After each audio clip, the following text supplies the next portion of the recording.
Welcome to the Dermastore Podcast. A chat about all things skincare, skin health. And if you're a real skin nerd, we hope you'll join the conversation.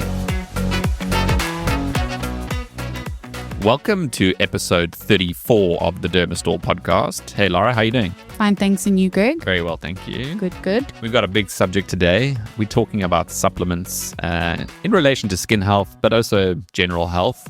It's a large topic. It's something that we've been looking at pretty closely over the last couple of years, trying to figure out how to get involved in this vertical because it is an important one and it does play a supportive role to health and skin. Joining us today is Dr. Ian Webster, our dermatologist. How are you, Dr. Webster? No, well, thank you. So this journey kind of started, I suppose, a couple of years ago when we started selling Proactive Collagen. Tell us a little bit about your thoughts on collagen supplements and specifically hydrolysed collagen.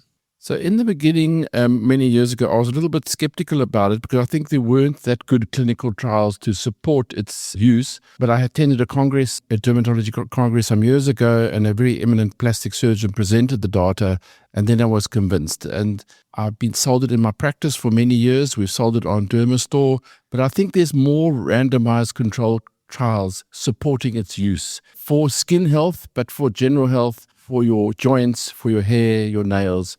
So I think there's more evidence coming out to support the use of the collagen peptides. Yeah, I think, Laura, we've been selling it on Dermastore for a couple of years. We've had great feedback from customers on it. And I think it's something that's pretty easy to incorporate into your routine. There are obviously different types of collagen supplements.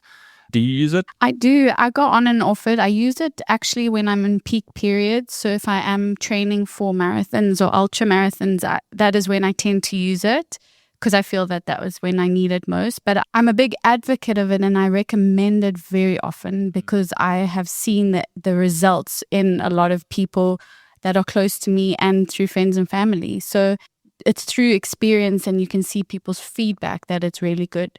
We recommend it mostly for when people say that they have aching joints or pain in their fingers and their knees, as an example.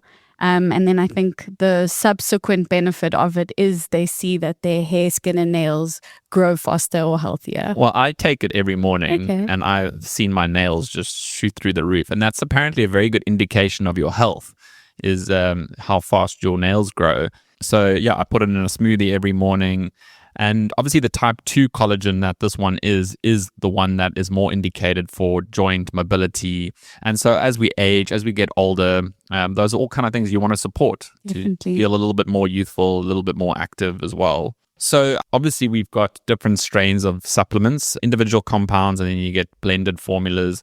Proactive does include a few other ingredients like vitamin C, hyaluronic acid. It's actually also a good source of protein. It's got 10 grams of protein in it.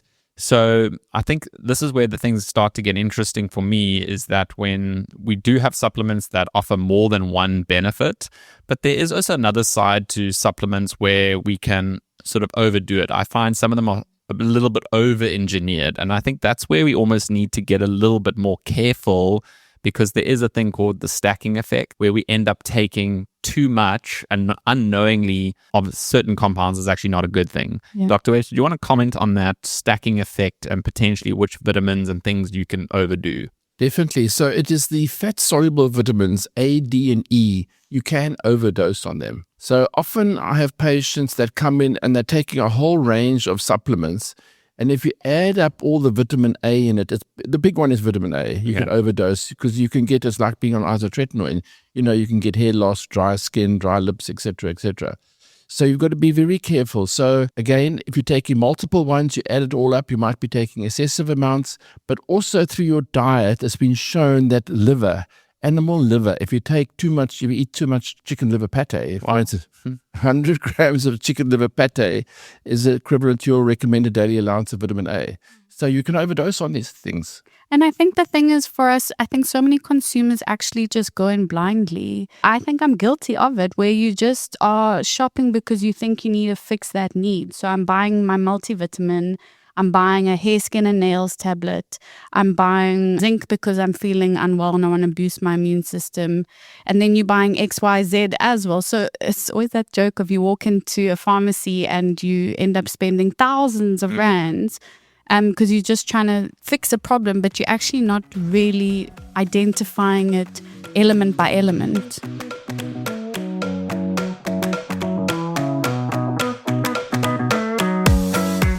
I think the other issue as well is, so not only multi-compound formulations and supplements, there's also sometimes fortified foods. It's almost like this weird hybrid between foods now and supplementation, where they're adding supplement-like compounds to food. And I think that's where there is some marketing dynamics coming in here, where it's a little bit of jazz hands. It feels like in order to differentiate our offering, we need to add more, but more is not always better. And I think that's what consumers need to understand, is more is not better.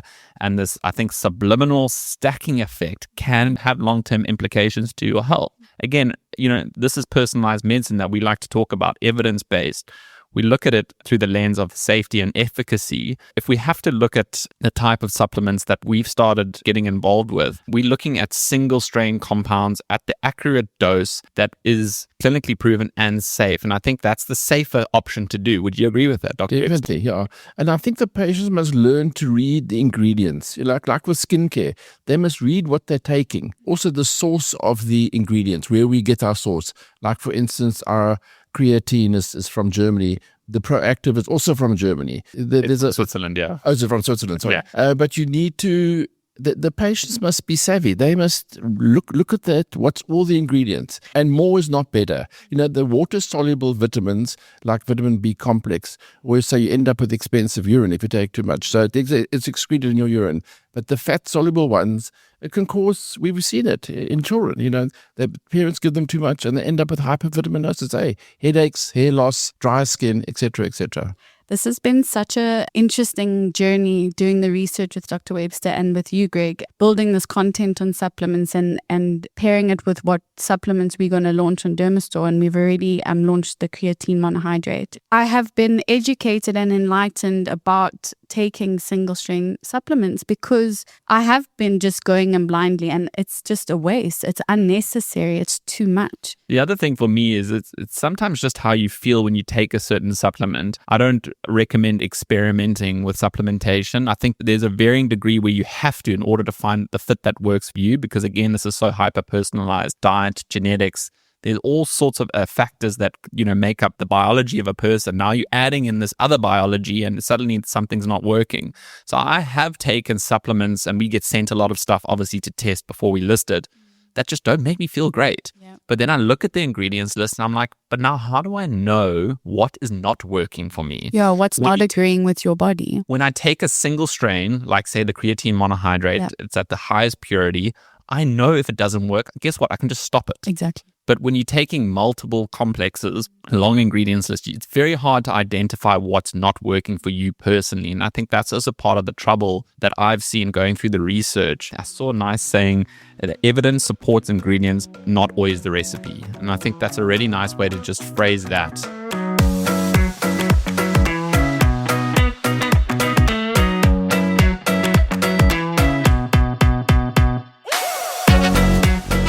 And onto the creatine. So I think creatine for me has been pretty much a game changer. It's really helped boost energy levels. But not only that, and the clearest evidence for me is it's actually improved my eyesight. Oh, wow. I've got astigmatism.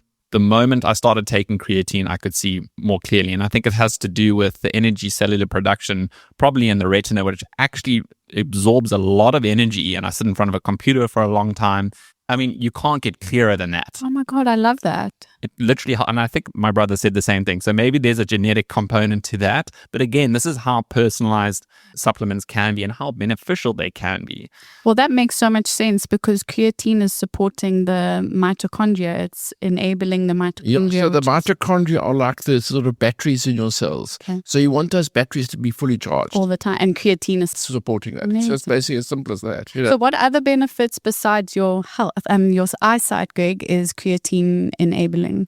Well, it definitely helps with muscle recovery. And, I do a bit of gymming and I run.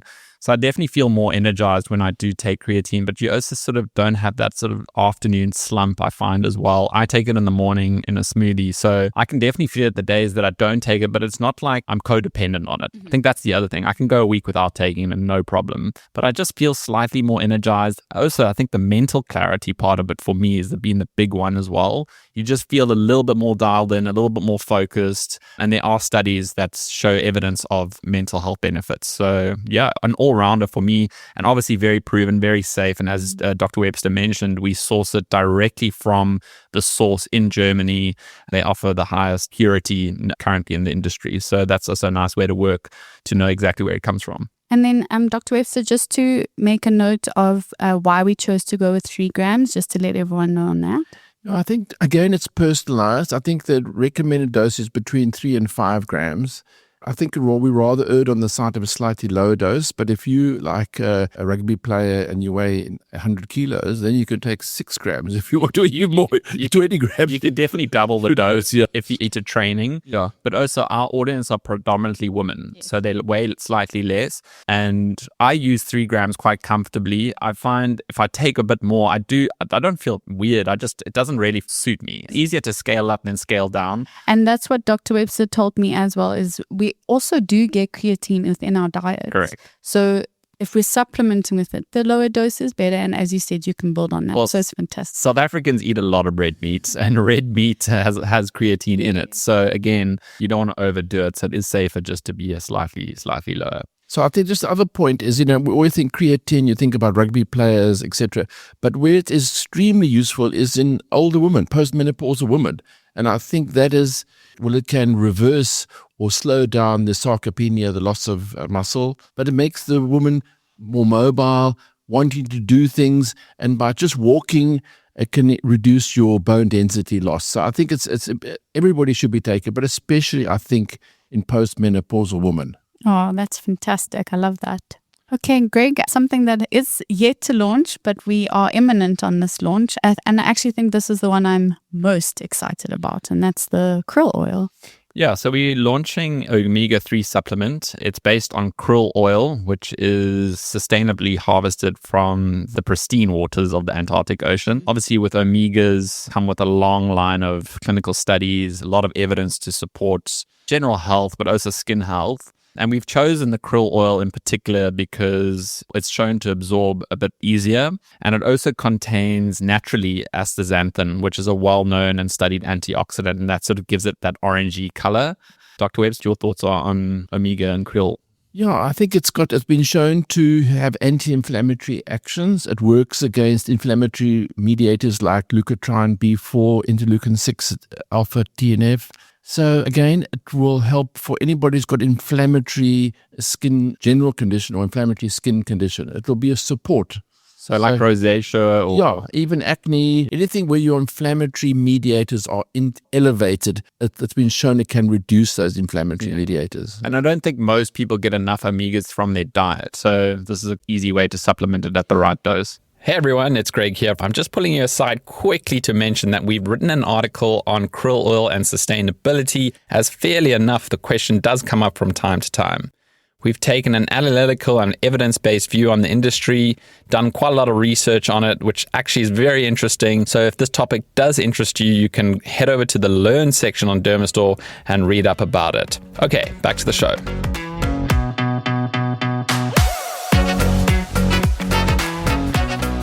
And the interesting thing for us personally, we don't eat enough seafood or fish at home. Yeah. So we have to supplement with omega-3.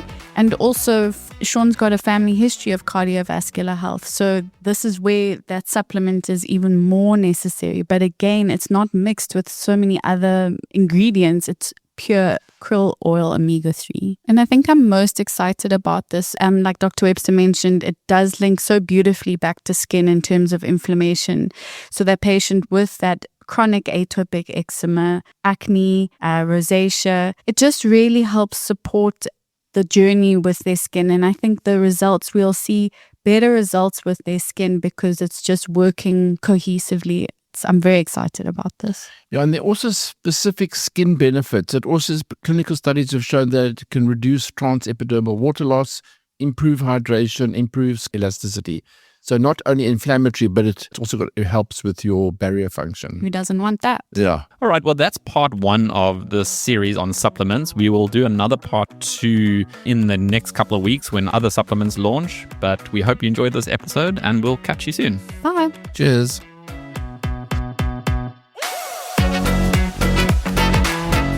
Don't forget to subscribe if you're keen to learn more about what we have to say. We'd also love to hear your thoughts and ideas and any questions for future episodes. You can email us on pod@dermastore.co.za. Catch you next time.